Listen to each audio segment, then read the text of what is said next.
আসল সুখ কোথায় জানেন? অন্যের মুখে হাসি দেখার মধ্যে সুখ। আসল শান্তি কোথায়? অন্যকে ভালো রাখার মধ্যে সুখ। আমরা পাই না কেন জানেন? আমরা অন্যের মুখের হাসি কেড়ে নিজে হাসার চেষ্টা করি, অন্যকে আগুনে ফেলে নিজে অ্যাসির মধ্যে থাকার চেষ্টা করি, অন্যকে বেইজ্জতি করে নিজে ইজ্জতে থাকার স্বপ্ন দেখি।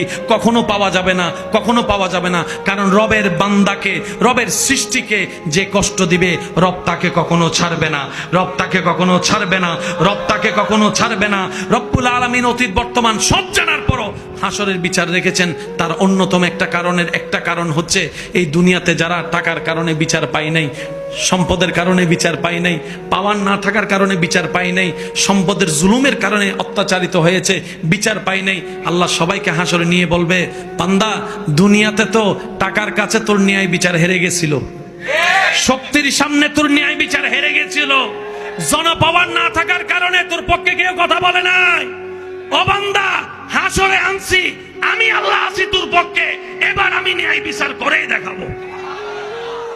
আল্লাহ আমাদের সবাইকে বুঝার তৌফিক দান করুক, আমিন। আসল সুখ কোথায় জানেন? অন্যের মুখে হাসি দেখার মধ্যে সুখ। আসল শান্তি কোথায়? অন্যকে ভালো রাখার মধ্যে সুখ। আমরা পাই না কেন জানেন? আমরা অন্যের মুখের হাসি কেড়ে নিজে হাসার চেষ্টা করি, অন্যকে আগুনে ফেলে নিজে অ্যাসির মধ্যে থাকার চেষ্টা করি, অন্যকে বেইজ্জতি করে নিজে ইজ্জতে থাকার স্বপ্ন দেখি। কখনো পাওয়া যাবে না, কখনো পাওয়া যাবে না। কারণ রবের বান্দাকে, রবের সৃষ্টিকে যে কষ্ট দিবে, রব তাকে কখনো ছাড়বে না, রব তাকে কখনো ছাড়বে না, রব তাকে কখনো ছাড়বে না। রব্বুল আলামিন অতীত বর্তমান সব জানার পরও হাসরের বিচার রেখেছেন।